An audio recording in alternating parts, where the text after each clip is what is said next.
can you hear me? Yeah, I can Okay, hear you. I can hear you well. Sorry great. about that. Yeah, no, my computer is like making these like USB sounds. So I was like, what's coming out? What's going in? Oh, Yeah, but it's okay. It's okay. fine. It's fine.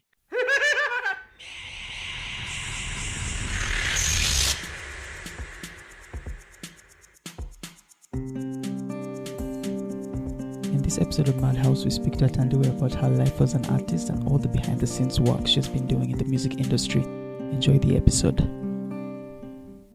So just introduce yourself. Tell us what you do, who you are, what you do. Yeah. Also help me pronounce your name because I've tried. I've like she has to. I can do it.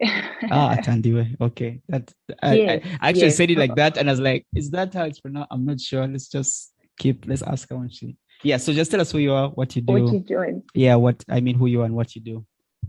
Yeah. Sure, no problem. Yeah. So my name is Atandiwe. I am based in Johannesburg, Yeah. South Africa. Yeah. Um, I am a music editor by day, and outside of work, I am a singer-songwriter who goes by the pseudonym Amarafluer. Okay. And I guess outside of that, I kind of explore different things. Like I explore filming, producing visual stuff. Yeah, I'm kind of just mostly entrenched in music, but always looking to try other things outside of that. So that's a little bit about me. Okay. Oh, that's cool. So how did music start for you? Did it start like really late, or did you grow up like music? Like your parents musicians and things like that? I was just curious to find out. It's very, that's a really cool question, because I guess music in and of itself has been in my life from the very beginning. Okay. So from the start, my older siblings have all kind of been part of, well, growing up, they used to like make music themselves. My sister was a poet. My brother used to produce music and write music as well. Okay. So, we have quite huge age gaps. So when I was like 3, 4, they were already like kind of in their preteens to teens and exploring music and stuff. So I kind of ended up taking that in. And then I personally started dabbling with music much later in life. Like I guess from about my second to last year of school, I joined, I formed a band with my schoolmates. We used to go to a girls' school. So like everybody kind of got together and we had a band. Okay. Cool. And then after that, I started making music on my own. So yeah. Was it like a rock band? Like, or it was just like one of those? Close, actually. It was a rock band. We were close. Not particularly. I think we were like, I guess like I don't know how to describe the music that we were making at the time. There was instruments. It's not like a rock band, but not an R&B band. It's like everything, and like you just throw everything together and make stuff. Okay. So yeah, it was one of those. Okay. How long did the band last for? Though I'm very curious. Like a year. Yeah. We lasted for as long as we were in school for. So this is like secondary school, right? This is like secondary school. Yes, secondary school. Okay. This is secondary school. Not university.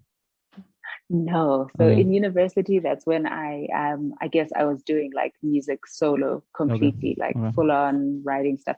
Because by that time I had already by that time I had recorded my first song. Okay. And then I carried on with it after that on my own. Okay. That's very interesting. So like music really started for you like university, and so you like really kind of entered it quite late. It's not like, hey, I'm like 5-year-old, like child prodigy. No. I don't have one of those things. I don't have one of those crazy stories about like playing the piano like a maniac at 7. No, I definitely took it a very slow trajectory, took it easy. Definitely. Just like be a normal child. I'm just going to annoy parents. Yeah. Like just be annoy. Exactly. Just be normal, I was definitely not an overachiever at the time. I don't know about achieving, but yeah, that's so I'm very curious to find out what your transition, what made you decide to go solo? Like, why didn't you just go with a band since people is play instruments anyway? What was like, was it just like, hey, separate parts, let's just all go in different ways in life? Or was it like, hey, I think this music thing, just, yeah, I'm just going to go solo.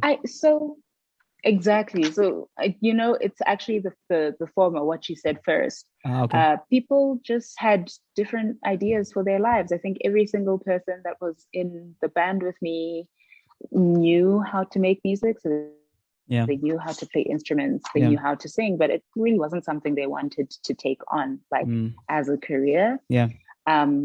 And I don't think I wanted to take on music as a career as well per se, but I really enjoyed the feeling that came from making songs. I really enjoyed the process and the output.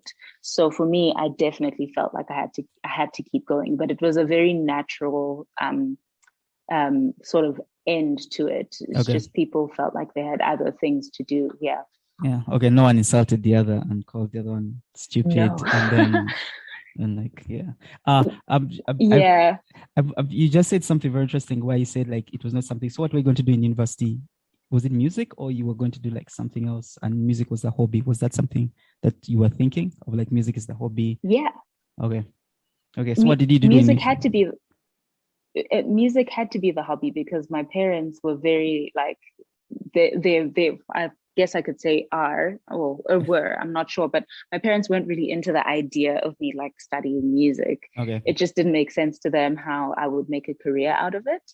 And I think maybe that's just for a number of parents, that's usually the worry. Even with the degree I did end up getting, which was a degree in media studies and sociology, they were just like, okay, what are you going to do with that? Like, what, it doesn't make sense. You know, there are some things that are just not tangible enough, like an account, a degree in accounting or a law degree or an engineer, those are very tangible degrees for some parents. And they feel like, okay, I can explain it when someone asks, what does my child do? But so with music, they were like, nah, just please, if you want to do it, just make it a hobby. And that's what I did. So, I wanted to go to university, and I felt like, okay, it would be nice to have a formal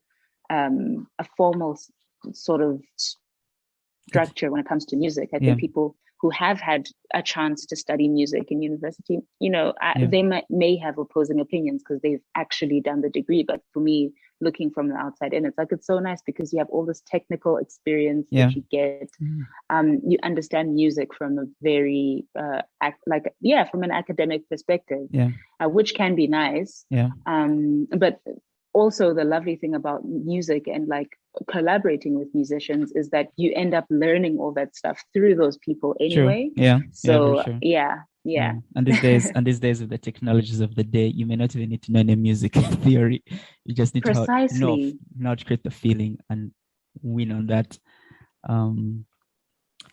So in school, I know you said like after you recorded your first song, and then is that before you joined university or in university when you recorded your first song? It was before I joined university. So just after I had finished high school, I took a year off to kind of decide exactly what I wanted to study, because like I said, my parents weren't really into me studying music or anything like that. So I took the time to just do other random things. Like that year I started writing. So I was doing music, show reviews. So I'd like go to gigs and review the shows, review music for a platform that I wrote for at the time. It no longer exists. But that was like me still trying to immerse myself into music. So it was the only tangible way I could be like to my parents when I'm like going out late. And they're like, where are you going? I'm like, oh, I'm going to work, So as you can see from this that I've been very sneaky for a very long time. But eventually it's worked out for me, because now, like, I guess the work that pays me is very much in line with the things that I had started doing early in my like, I guess, early adulthood years. Okay. But yeah, it was before university. Okay. Was your brother help you with production of that song? Oh, because you had mentioned your brother was a producer of music. Yes. Yeah. So I was just curious to find out if you produced that song. Yeah, because I was wondering. No, because at that age, I don't think you also have the resources to like say I'm going to go to studio session and pay like a guy to like produce, make my first to do song. all of that stuff. Yeah. So, you know what? Yeah. What is so interesting about what you just said is that because everybody felt so broke, you know, you kind of end up creating a network with other young broke artists. Okay. So like one person has, okay, I can record you. Yes, I can mix and master your song. Or I can do this. I come and record at my house. So it was one of those things. My brother, at the time we were living in separate countries actually. Okay. So when I started getting serious about music, my brother was like in South Africa and I was based in New Zealand at the time with my parents. Okay. And so I still haven't gotten anything. He's been promising me beats for like my entire life, so I'm still waiting. I think just arrive at the door and say I'm not leaving until I have my beats. That's exactly what I'm gonna do. Next time I see him, I'm like, listen, I'm not leaving until I get myself. Okay. Yeah. So I'm very curious. When you started music, because it's the Madhouse Podcast, and like creative process is really what I'm very fascinated by. I'm interested in understanding how you sort of, in your early music days, how you sort of dealt with failure as a young musician and writer and getting to do what you wanted to do. I want to know how you sort of navigated failure and how you sort of figured a way to work around it.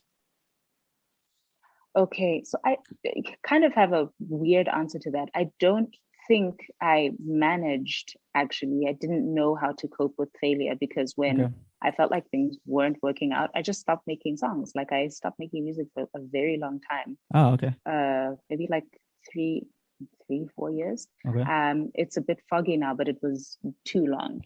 So I think at some stage, I kind of battled with why I was making songs. Okay. I battled with the creative aspect, battled with wanting to have like a music career, and just a lot of what happens is like people, or rather when you're making songs, you think you're gonna have this like grand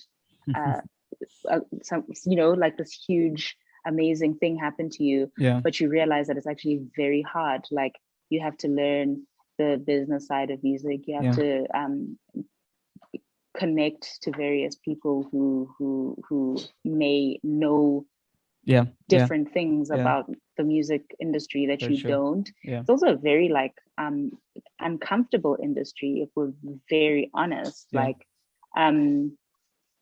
and I think if you're not prepared for that, it's very easy to drop off and just like not know what to do with yourself. And the disappointment is very heavy. So I think after that, I learned my process became, trying to interrogate why I'm making music or why I want to be a musician. And I guess the way that I ended up finding myself making songs again was because I was making them for myself. So it's no longer about like, oh, I'm making songs because I want to be a superstar. I'm making songs because I enjoy them, which was the root of why I even ended up recording my first song. I just thought it was fun, and it was awesome, and I really enjoyed it. But once it started becoming like, oh, am I going to live off of this? It stopped being fun. So that was my process, just kind of understanding what I want. Okay, cool. So was there a turning point like in there where you sort of said, okay, was it just going back to that first thought of like, hey, I'm making music for myself, and that just sort of got you back onto the horse of like just trying to make music again after the 3 years of not trying to make any kind of music? Was that the idea? That was the turning point, the point where it's like, no man, go back to like making songs because you like them. And create a song that you create songs or music that you would enjoy yourself when you listen to those songs, not because you're making them because you want to be in the top 100 or whatever. And that was it. I think people struggle with the reality that there are people who do not want to be famous. I think maybe people watch too many music documentaries and then they all want to be famous. Because all the music documentaries on, I think that I've watched about like the very few music documentaries where it's about like some like small random like songwriter living in his simple house. It's usually like rock stars whose documentaries say that's like everyone wants to be famous.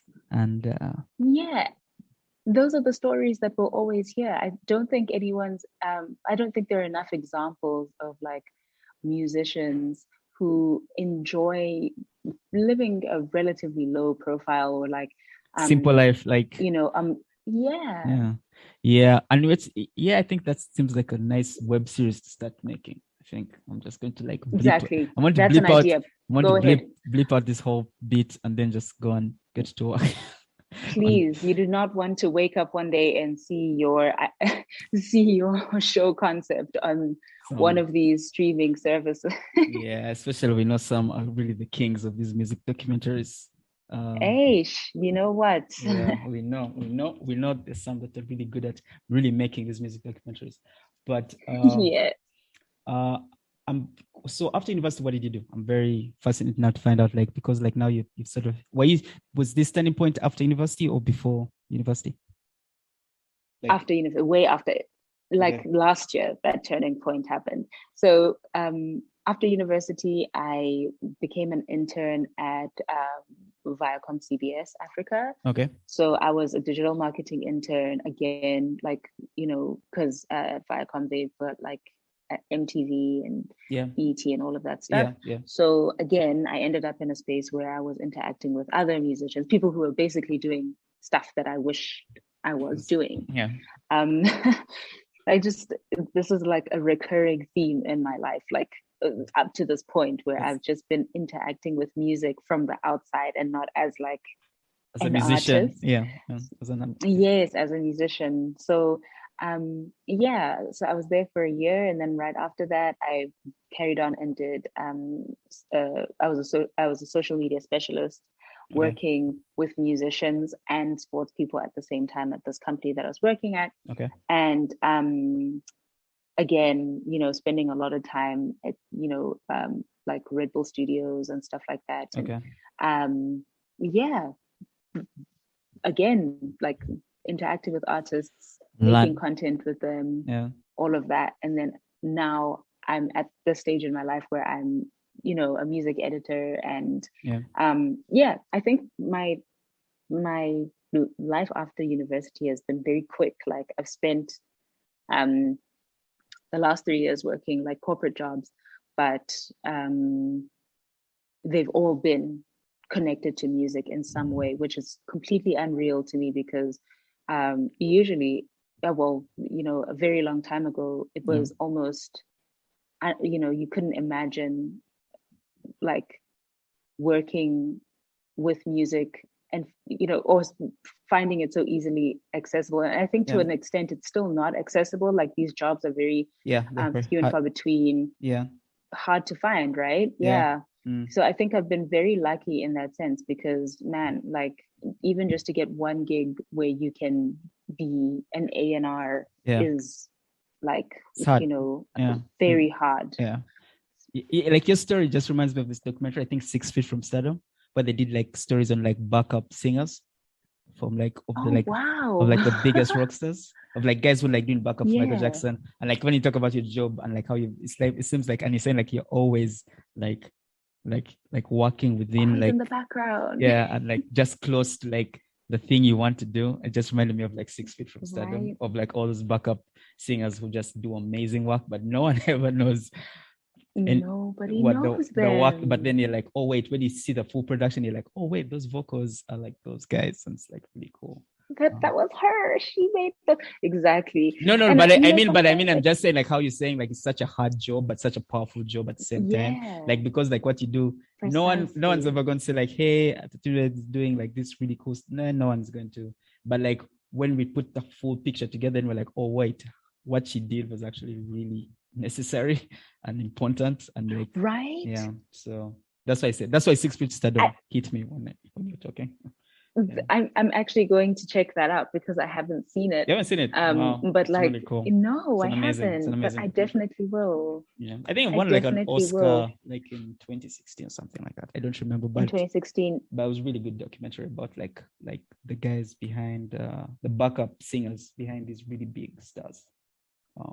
And how awesome they are because they're like because I mean they also some of them even sing better than the star themselves. But in their humility and humbleness, they're like, no, I'm here to make the other person win. And like in the document, it's really cool. So when you mentioned it, like all these things are going through my head. I was like, oh, it's really cool. Like what you do and like how you help people be rock stars. That is so cool. Yeah. I mean, honestly, I think I'd be doing myself a disservice by saying, oh no, like that's not true. Yeah. In the same box like, with like record executives and managers. Those are people you never see ever. Yeah, people who are in the background, like dealing with the hard stuff. Yeah, they have to do the hard stuff and just make people look nice. Exactly. Yeah. So I also want to know what your biggest wins are as a musician and as a writer. I noticed that you've been writing for other publications and places. I also want to know, when did you start writing? Like writing for music like journalism? Because it seems like you've done a lot in that space as well. So, in terms of writing, I think I started writing maybe around 19. Like I've always kind of enjoyed writing, but like I never took it seriously until then. And that's when like I was a baby writer, still learning how to do everything. So I think from about 19 years old, that's when I started, and I've kind of tried to carry it through because of time, and also just again, like I think I have very intense imposter syndrome, because I just, the moment I feel like things start working out with something, I just like freak out and I'm like, no, I don't know what I'm doing, I've got to stop. So I haven't written in a very long time, but I'm hoping to change that soon, because again, like writing is a very lovely outlet to use, and it's also an important thing, I think, especially as African writers. Our contribution makes such a difference in terms of documenting all these subcultures that are popping up, we often we often notice that our narratives, once the world picks them up, kind of take them and they don't really cite properly, or they hijack the narrative. And every time we are around to start the conversations, it's easy for us to own those conversations. So I think every time I think about wanting to stop writing, or like never wanting to write again, I just think about that stuff and just hope that maybe it'll encourage me to open the laptop and start typing. So you haven't written for music for a while? Yeah, I think it's been a minute. It's been a minute. I guess also because I'm just doing music from a corporate, corporate or bureaucratic side of things so much that like even for leisure, I'm just like, oh my goodness, I do not like, I need space. But I think there's a nice way to balance, and I'm sure I'll find that balance at some stage. But it's been a little while. Yeah, that's fascinating, because I'd see when I was like stalking you people on LinkedIn, I was like, hey, she's been writing for me, that's interesting. And now I'm just like, oh wait, you've not written for a while, that's interesting. That's okay. That's cool. That's cool. I'm curious about like success for you and how you sort of deal with it, especially when like could you share a story where like in your bureaucrat, you don't have to give all the details, but like just of course, a situation where you sort of like created something or helped make something happen and you sort of won, and how you sort of got to it and how you dealt with it after. Yeah.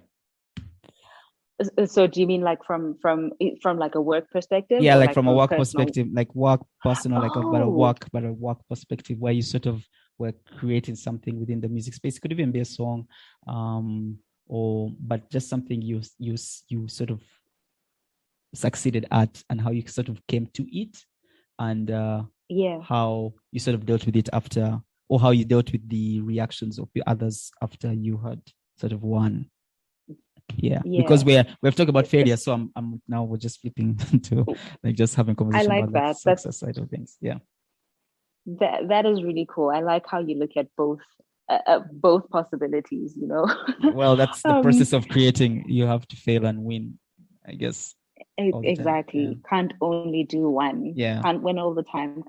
Can't fail all the time. That's so true. Yes. So I think at this stage it's happened so much. Yeah. Like there are multiple sort of occasions where I have felt like, wow, this is such a big win. So I think I'll just put them in a general context, but like being able to create opportunities for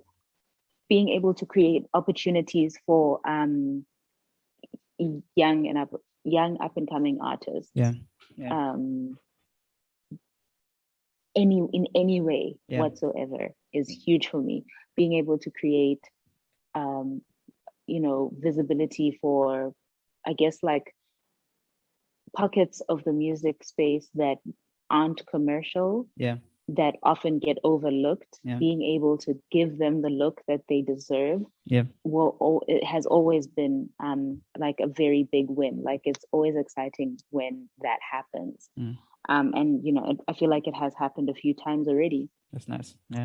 Those two things are very cool for me, particularly because I guess that used to be me, right? Like at some stage when I was a young,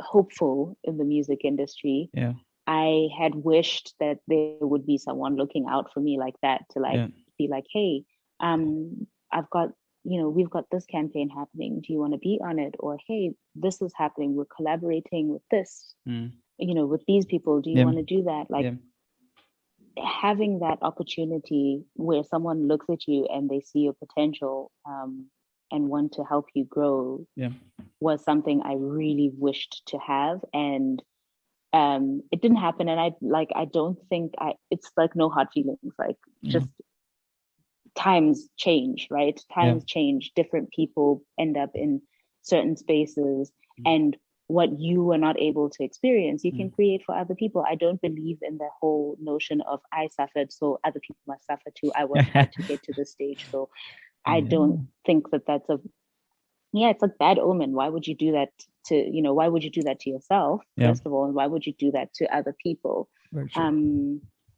When you find yourself in a place where you can do a little bit or a lot for other artists who are just as hungry or are just as hungry as you were, or are people that you think have great potential, do it. It does not hurt. The worst that could happen is that it doesn't work out, but you won't know until you try. Very true. Just said don't try, and then just reminded me of the person I was talking to yesterday, I think someone from I think Marvin Records, and he said, I hear don't die wondering. Like it was so amazing. Like when he said like just this is like don't die wondering. I love that. That's so true. So I mean, before we like end the podcast and like just keep I know this conversation like can go forever, but then it will just be definitely to be a lot of like sidebar conversations that are not connected to each other, which is not healthy for the listeners. But of course, I sorry guys. I wanted to find out as we end it, like just find out life lessons that you think, or one life lesson or a couple of them that you've learned as you help people be rock stars.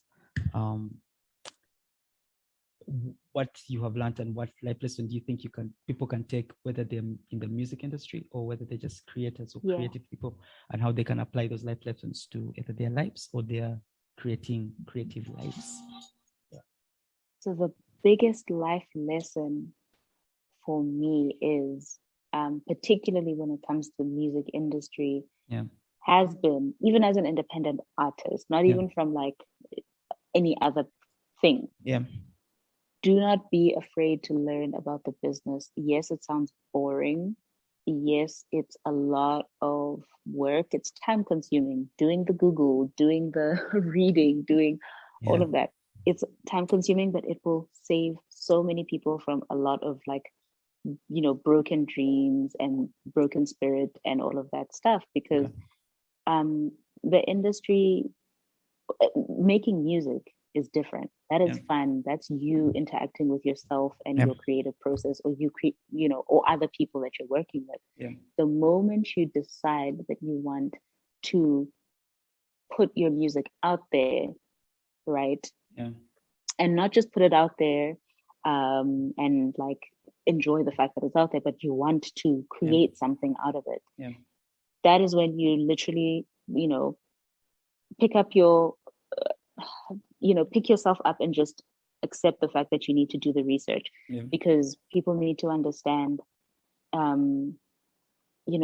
how music rights work. We need to understand that if we're going to start selling music, how splits work. You know, we have a lot of awkward situations where people jump in the studio and it's fun times, and then only one person makes money from the song, and you're like on the internet fighting because you have not been paid a cent, or you can't perform the music legally because maybe sometimes it's like, you know, or everybody in the setting is relatively new to the business side, or just doesn't know anything at all about it. Or the worst part, I believe, is someone who knows how the industry works, working with people who may have very limited knowledge, but do not choose to share that knowledge in order to kind of finesse them. That you need to know how those things work so that you are not able to be cheated from benefiting from your intellectual property, you know, and your craft. So people learning how splits work. People need to understand that it's okay to start charging at some stage for their work, and people understanding how to market their music. Okay, like I think again, I'm gonna quickly rewind to the story you were telling just now about these music documentaries that just like blow these people up, and they're like, oh, this person became a superstar overnight. I think there are certain times where we might be tricked into believing that people still get discovered. And you're just like singing randomly, and then someone's like, oh my gosh, this person's a star. That's a cool story, I guess, but most people have much slower trajectories to stardom, and things take time, and it's an ugly exactly. Like, it's so interesting that you said like the documentaries then reminded me of What Drives Us, and then I was like, oh wait, people should watch that too. Another one, exactly. But I'm glad you're dropping these titles, and so that people who are listening can also watch them and compare the stories and be like, oh wow, so okay, maybe. So these are the things that are I think are really important. Just like looking up, all of those things that I just mentioned come down to looking after yourself as a musician, looking after yourself as an artist, because I'm sure some of these things also filter into other creative whether you're filmmaker or painter outlets, or illustrator, you still need to sort of find a way to look after yourself. Exactly. And know the business, even if you have a manager or you consult with someone who's well versed in the music business. You need to know what the conversations that are being had are, so that when you're sitting in that room or when you're on that call, you're not like texting someone on the side and being like, what does this mean? Or like just completely saying, you know what, actually I'm going to let my manager handle everything, because that's those are not always long lasting partnerships. And you don't want your manager to walk away with all the deals that you have made. Imagine like you've got like 4 big campaigns coming, and then your manager and you fall out, or something happens, and manager's gone, and they've gone with all those opportunities. You need to be able to have those conversations too. Don't allow yourself to be left out of those conversations as an artist just because you want to focus on the music. Very true. Anything else? So that's it for me. That's it. I feel like I dropped the very, very important pearls of. I don't want anything to be clouded, because those are very important. Those things keep me up at night when I see artists complaining about these things. I'm like, oh my word, this is so sad, because it doesn't need to happen. I understand. Azo, thank you so much for your time. Thank you so much for sharing us your story. I hope it inspires some young musicians and people want to get into like music business and things like that, to like get to work and like just, I think, don't die wondering, and they just like get to work and do it and try and see if it works out for them. Yes. I hope they do too. They must never die wondering. Just try.